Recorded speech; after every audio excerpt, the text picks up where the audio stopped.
Welcome to the Let's Eat Grandma Job Seekers Podcast. Boom. Welcome to our fifth podcast, Getting Laid Off from Your Job and Your Next Steps Forward. Listen to this podcast and we will touch upon the shortcomings that come with getting laid off from your job. We will also touch upon the multitude of strategies to help individuals rebound from getting laid off and getting back into the workforce. So for this podcast, we have an amazing leader within the realm of career coaching. His name is Robinette. Our guest is a certified professional career coach and industrial and organizational psychology practitioner. He is also the president of his own company, Career Path Consulting and Development. Al is an exceptionally qualified career coach as he obtained a master's as well as a PhD in industrial and organizational psychology. Al assists with career counseling, peer relationships, and overcoming stress. Specifically, Al specializes in competency skills, communication style, acumen, capacity, and critical thinking. On the job, Al's worked with clients from all over the country, and he works with clients virtually and in person. So much more than a career coach, Al is somebody with a unique story to tell, a story that he says everyone in the room can learn from. And without further ado, here's our next guest, Al Robinette. Al, I'd like to welcome to the LEG Job Seekers podcast on what to do after you've been laid off. Thank you so much for joining us. Thanks, Chris. I appreciate being on. Look forward to it. Awesome. So we just wanted to hear directly from you. We already gave our intro, our spiel, but how did you get into the world of career coaching? My story is probably similar to the average person out there today, having great career, great success. And then as the economy and things change, companies reorg and then they downsize and they eliminate positions. And for myself, I went through that twice, where I had out of the blue, no idea it was coming, and bam, your job position's been eliminated. So it can be a very emotional and frustrating time. So I kind of took up the charge to start helping people plan their careers to prepare for that as best they can and also avoid it if they can. Sure. Yeah, I've heard some amazing stories from career coaches. I think the best ones are the ones that they've been through the situation themselves and they're ready to help other people move past it in quicker time and in less pain than the actual person, went through. So, I think it's great to hear your story. So I want to kick this off by asking, what is the first thing that you should do as soon as you find out you've been laid off? That's a great question. I think the first thing I'm going to tell anybody, and I tell my clients, is breathe. Take a deep breath, take a moment. Okay. It's happened. You can't go back and change it. So just take that moment and breathe. Because this is not necessarily have to be the end of the world. Even though it feels that way and, oh my God, I've lost my job and maybe you don't have enough savings put aside, like the 6 months or 12 months of reserves everybody says you should have, you immediately want to go into that anxiety and panic mode. But it's okay to take that time to pause and say, okay, what are my options? Start to think about what does this mean? What can I do? Because I'm going to assume, there hasn't been a networking and career professional, managing of your career to have your job ready for the next job lined up. So you're going to start to think, okay, what do I do? How am I going to pay my bills? What is my friends and family going to think? I didn't do anything wrong, but they're going to think I did. And all of that starts to get all knotted up. Sure. Breathe. That's a great answer. And for me, they always say, like, physiologically, we're so connected to our breath and everything. So, I think a lot of us, when we start to go in that panic mode, we start to really shorten our breathing patterns, which ends up making things worse. So absolutely. And I think what I find happens is when we make decisions in that panic mode, they end up being decisions we regret or end up causing bigger problems down the road. And that's where I find a lot of people get into that mode of I'll get that phone call and says, look, I just lost my job. I got to pay my mortgage. I need a job tomorrow. Okay, well, that's great, but it's probably not going to happen that way. We have unrealistic goals at that point. But the unfortunate part is when someone gets into that panic mode, they take the first job they can get because they got to get some kind of income going. And it ends up being a job that they don't necessarily like. They may not feel rewarded doing it, but they stay because it pays the bills.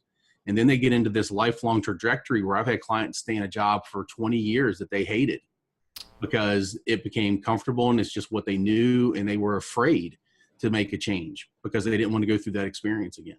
Wow. And so would you think that this is the worst thing that you can do after being laid off? What's the worst thing you could do? Yeah, is that panic mode and those snap decisions. Yeah, absolutely. That is one of the worst things you could do for sure.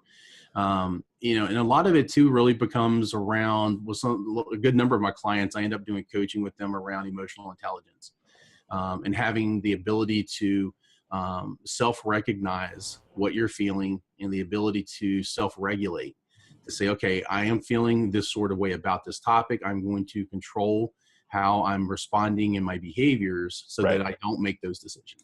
So that's a whole different skill set for people to develop, that make those smarter, more calm, rational decisions. Right. And it sounds, in theory, it sounds all okay, that's easy to do and say that. But in reality, we all know that is a very stressful situation. A client not too long ago, she was a mom. She had 2 kids. She was a single mom, and she didn't have 30 days worth of savings, and she got no severance. Right. So she immediately went into mom mode. I got to take care of my kids. So, it's hard to manage those emotions and take that calmer approach. And that's where a career coach like myself comes in, because we become kind of your CMO, your chief motivational officer. Our job is to help you think through those possibilities, because we don't have the emotion tied into your situation that you do. So we can be that calming effect to help talk through your options with you. Awesome. That's a great answer. And what would you say would be some of the best ways that individuals can best cope with being laid off, even from a psychological perspective? Yeah. Yeah. I'll let you go ahead. No, go ahead. When I think about when someone gets laid off, there's several things you've got to do. Whether it's laid off, fired, downsized, whatever, it doesn't matter. It's the same process you got to go through. And part of that is acknowledging that there's going to be a grief cycle. Mm-hmm. So just like any loss that someone has in their life, there's a grief cycle process where you go through shock, denial, anger, depression, despair, and then you kind of get into that acceptance and hope mode. So the same thing with your career is it's shock that it happened. You can't believe it happened. So you're in that denial. I just don't believe this. And then you get angry. I can't believe they did this to me. I've worked there for so long and I'm a hard worker and I've had good reviews. And then you finally get into that, oh my God, I can't find a job, because you looked for 7 days and you didn't get hired, or you sent out 27 emails and nobody responded. So you hit in that despair mode. Oh my God, I'm never going to find another job. And then you finally say, okay, I'm going to work. And that's when you get serious and you get into that plan. And I would say, part of that is sitting down, looking at your finances, because you got to have a realistic expectation of where are you? What are your savings? What's your 401k? Did you get a severance? Do you have any other source of income? Do you have unemployment options? Just assess your financials, because I think that's going to help relieve some of that stress for you, because now you're not guessing, you have a time frame. I know I have enough finances for 30 days, 90 days, whatever it is. So then you can breathe a little bit, say, okay, I'm not going to be homeless tomorrow. And then you can then take that to say, okay, how much time am I going to spend focusing on my work, looking for work? I can spend, 8 hours a day looking for a job, because even though you lost your job, you still have a full-time job to find a job. So, you should be spending 8 hours a day, whether that's going to different job fairs, whether that's making calls to people in your network, whether that's reaching out to your alma maters and what kind of career services they have, whether that's going out and, applying online. But that really becomes your focus, is focusing on that every day. And that's a perfect segue into the next part of this podcast. Is I wanted to ask, what have you seen as been the best practices of people who have been laid off from a networking perspective to go out there and connect with individuals that will help them get that next job? What are the best practices there? Great question. And the answer actually starts is, if you're just now starting it, you're a little behind the 8 ball. Sure. Networking is really about a lifelong commitment to growing your professional network. It's not about suddenly I need a job. I go into LinkedIn. I change my headline to say, looking for the next opportunity. And then I start messaging everybody in the world that does the same job I do, asking if they have work, because that's going to annoy everybody and it's going to give you a horrible reputation in your industry. So the goal is to start to build your network now, if you're working, and connect with others that are in the same industry, the type of work you want to do, and grow that network organically, having conversations, sharing content, And then when something happens, you're able to reach out and say, hey, by the way, just got downsized. If you know of anything, let me know. So you're more leveraging them as a resource to keep you informed, not saying, hey, can you get me a job where you're at and vouch for me? Because they may not know you well enough to want to vouch for you. So it's a little bit easier to network it that way.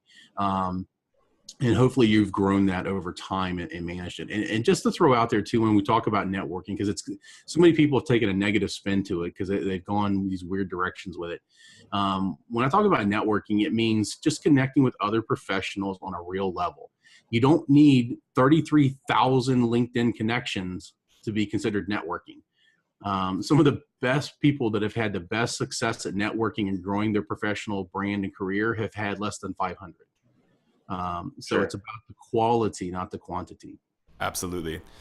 And so I think Al touched on some really amazing things here. And so at the end of the day, this podcast isn't for people who have been laid off. This is for anyone who has a job, and there's always that chance because, nothing is absolutely secure. Nothing's absolutely certain. So we need to do what we can to be as proactive as possible to plan ahead, even if we don't think it's going to happen. So digging your wells deep, making sure that you are definitely making sure those relationships are kept up with, and you're not trying to have 2,000 different Facebook friends rather than just a few solid people who can vouch for you, I think is really important here. So, and I kind of want to move. Yeah, I want to move into this idea of connecting with people, especially your family and friends here. I was on Reddit the other day, and I saw some questions about people afraid to tell their wives that they've been laid off, afraid to let them know because they really are affected too. So, what are some techniques, Al, do you think that you can assure your loved ones and friends that everything is going to be okay after being laid off? Great. It's a great call out. And one of the things I'll say is there's there's research that's been done, and it's on the stress of adjusting to change that was the topic of the research. And there's a list of a little over 40 life events that are ranked in how stressful they are to a person. And job change, unexpected job change, ranks number 7 out of the 40, 44, I think it is. As far as the level of intensity of stress that it causes on your life. So knowing that hiding or being embarrassed or feeling like you're not the provider for the family or any of those kinds of feelings, they are absolutely valid feelings. Everybody goes through them in some way, shape, or form, but you need that support network to get you through that. I don't care how strong or how tough or smart you are.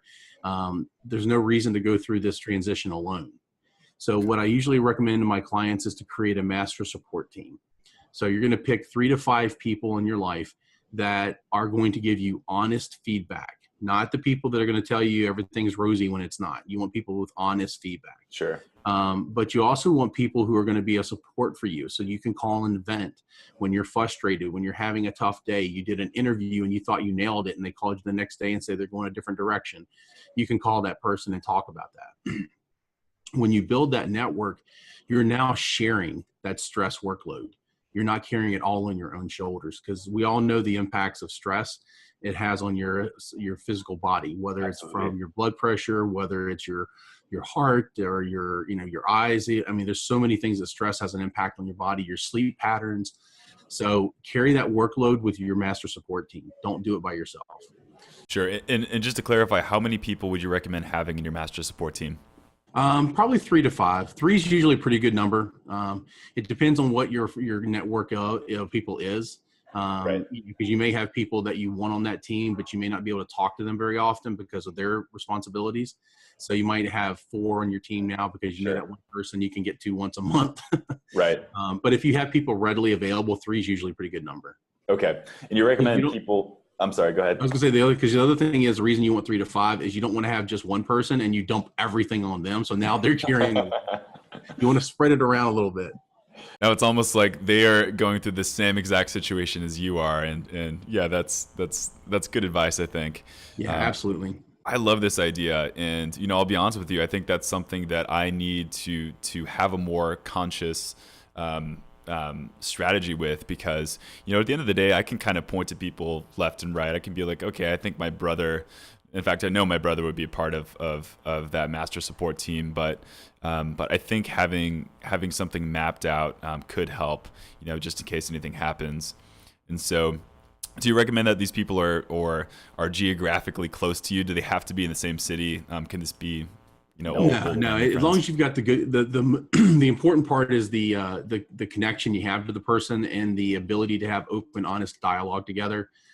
That's the most important part of it. It can be by phone, it can be video, it can be in person. It doesn't have to be in person necessarily. But the one thing I would say is if you want to put somebody on your team, don't ambush them. I had a client do that about a year ago. They picked the team and they would just randomly call these people up and brain dump, and the people had no idea why they were doing this. Sure. So have that conversation and ask them, hey, would you be a part of my master support team? Here's what I'm doing. I'm going through this transition. Great. And I think you're someone who could support me, and I appreciate your input. Great. And your knowledge. So I want to offer some positivity and support for some people on this podcast who may have just lost their job, yesterday, today. But are there any specific, call them like winning stories that come to mind of either past clients, you can keep them anonymous, who have been through the situation and have really picked themselves off their feet to land a job and possibly even been better off than they were before? But I'd like to hear from you if you know anyone, or even yourself, I think would be a great example. Of different ones, including, like I said, myself. Most recently I was working with the asset protection team from Toys R Us here in North America, because Toys R Us was closing in North America, and we did some calls with the asset protection team, and we did some one-on-one coaching with some of them, and they were going through that same transition. So the company's closing, and no fault of their own, they're suddenly out of work. And what's difficult in some of those situations with a company that's that iconic is a lot of these individuals have never worked anywhere else. They've worked there 10, 15, 20 years. That's been their entire career. So now they're suddenly finding themselves, what do I do? How do I find a work? Where do I go? And they, it's a lot of work to start to figure that out. And we had several people very quickly were able to, locate positions that fit them geographically.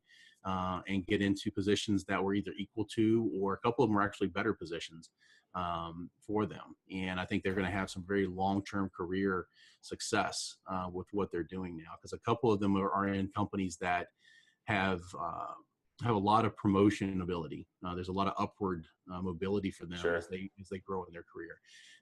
And we've stayed in touch and talked to them since then, and they've really enjoyed the environments they're in.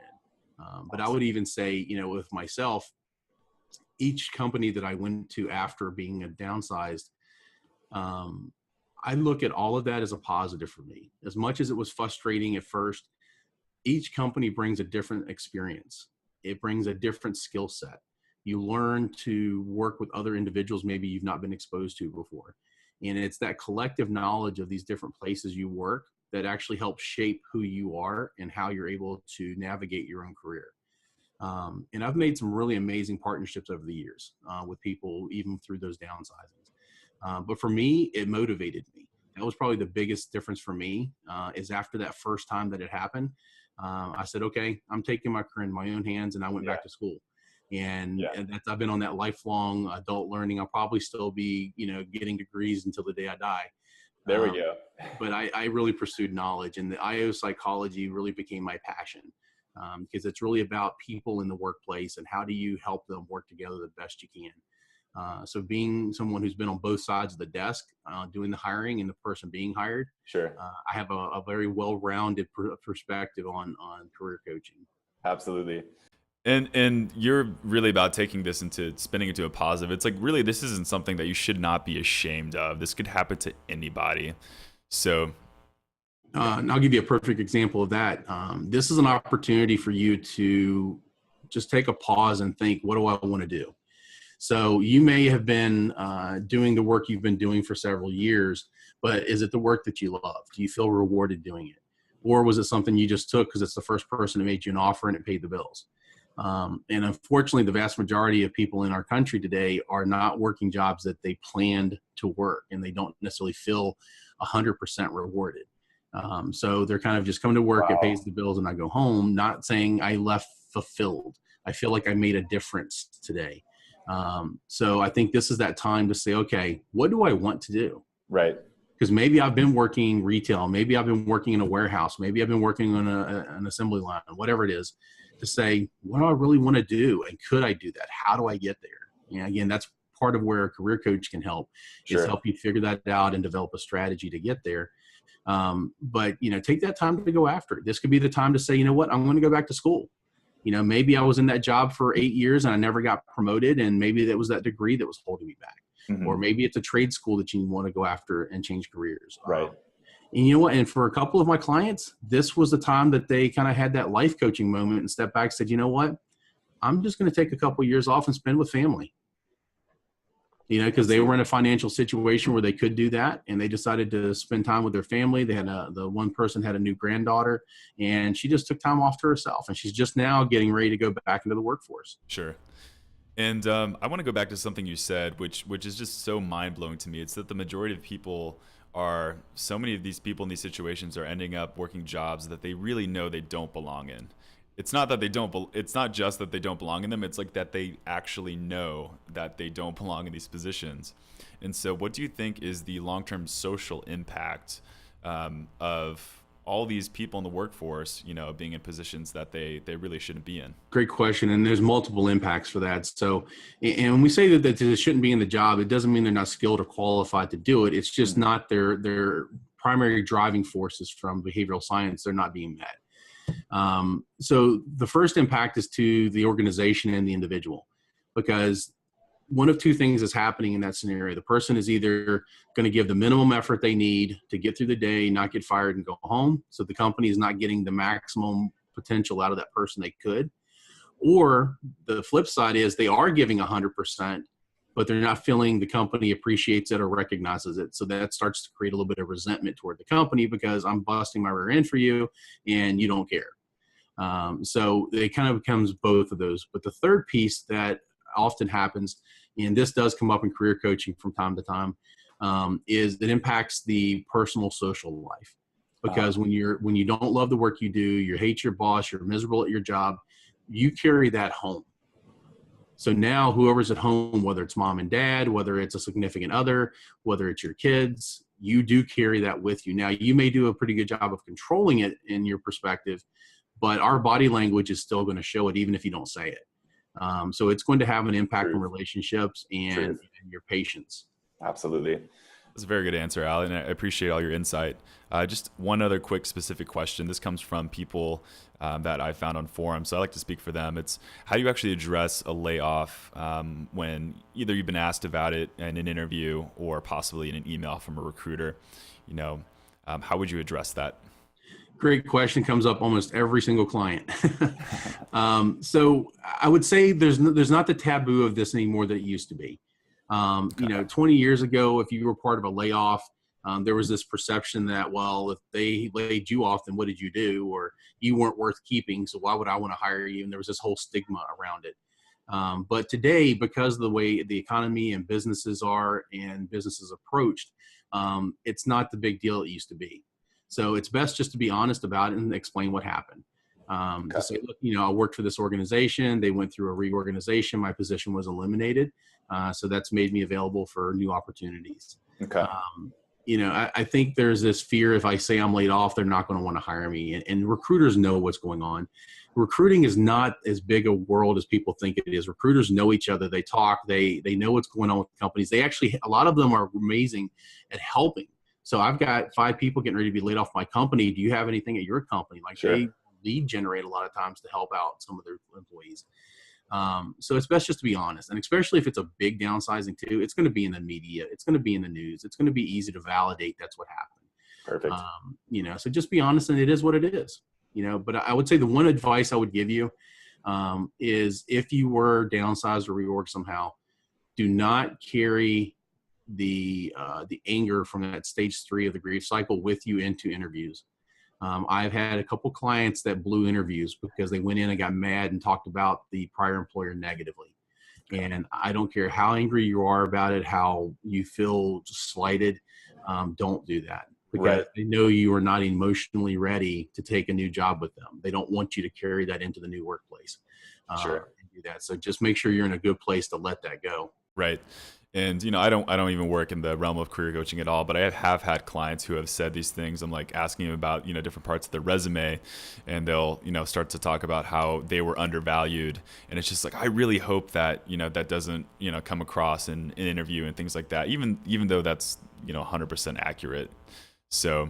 And that's one of the reasons that we also do interview prep sessions with clients. So if they get a call, I got an interview coming up, so great, let's go through a prep session, and I'll throw them some questions like that to see how that's going to come across and make sure they're ready for it.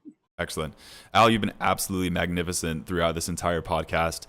I just want to know, how can listeners, either who are on right now here, YouTube, find out more about you or your services? Great question. They can just go to my website, www.careerpathcd.com. And the email address, the website and the phone number, contact information is also on the free gift that you're going to be sharing with your group as well. Yes. Yeah. Let's talk about that. What are people who are listening to this podcast going to get? So because you stay to the end, you get to hear about the free item we're going to give you. But it's not a new car, so don't get excited. So what I did is I put together a few forms that I use with my clients to help you with your job search. There's a very common routine to job searches. So this document helps you start to track where you've sent your resume so you don't forget to follow up with somebody. You're able to track your interviews. So you're going to type in, who you're interviewing with and what time. So again, keeping that organized. But one of the coolest things I like about this little packet you have is going to be two forms. One is the job board form. So you're going to be putting your information on a ton of different job boards, most likely, and different company websites. You're going to be applying directly through the company. And every one of them needs a username and a password and a website link. So this little form, you can put it all in there to keep it organized, and you can remember everything and get into it real easy. And then last one is even though you have these amazing resumes that Chris and his team will do for you, you're also going to have information that's not on those resumes. They're going to want to know the employer's address, the employer's phone numbers, and all these other little nuggets. What was your exact start date that are part of the application process for just about every company. So there's a form in there I give you that you can type all that stuff in there and have it readily available to either copy and paste, or if you want to type it by hand. But you're going to put all of it together. Where was your school? What was the school dates that you were there? School address? All those little annoying, repetitive things you're going to be doing 50, 60 times. Sure. I think that's amazing. And just, as a reminder for everyone listening here, we're going to have the links to that tool and the links to Al's website in the description of the podcast. And also we're going to have the YouTube link as well. So feel free to, in fact, I highly recommend you check out the description link and check out these amazing resources you're going to have. So wonderful. Al, once again, I'd like to thank you for joining us on this podcast. And you've been incredibly insightful, and your answers were very well thought. So I appreciate you joining us, and I appreciate you taking the time today. So I appreciate it and hope it was helpful for everybody in the audience. This podcast is powered by Let's Eat Grandma Resume Services, where I'm an owner/investor. So there's an old joke behind the name Let's Eat Grandma saying that if you take the comma out of Let's Eat Grandma, you would like to eat your grandmother, versus including the comma, it means a completely different thing. It's that you would like to eat with your grandmother. So do not forget those commas. They can save lives, and we are firm believers in the power of punctuation. Let's Eat Grandma's helped in the past 3 years, hundreds and hundreds of clients in all different industries land better positions. The company actually rewrites your resume, LinkedIn profile, cover letter, you name it, to increase your chances of landing that coveted position. Let's Eat Grandma has existed for about 3 years, and they have a handful of reviews that really have impressed me over the time. The first one being, I don't know if you remember me, but I am the little old lady that needed help with a resume when Phoenix Beverage was bought out and I needed to hit the unemployment line. Success has been achieved. I start on the 26th of this month with TriTech Communications. They have 3 offices in Maryland, Boston, and New York. I got my foot in the door, now watch me go. Jonathan from New York says, if you're looking for an honest company that truly does what they say, this is the company you want to work with. I went from getting no calls at all to landing my dream job. Within the first few days, I heard back from a company I've been trying to get in touch with for almost 2 years. Thank you so much for all your help. So check out Let's Eat Grandma if you are looking to get your resume revamped. For listening to this podcast, you can get 10% off your first order. Just go to letseatgrandma.com order any one of the main 3 packages. So that's the starter package, accelerated package, and premium package, and enter the code podcast when checking out.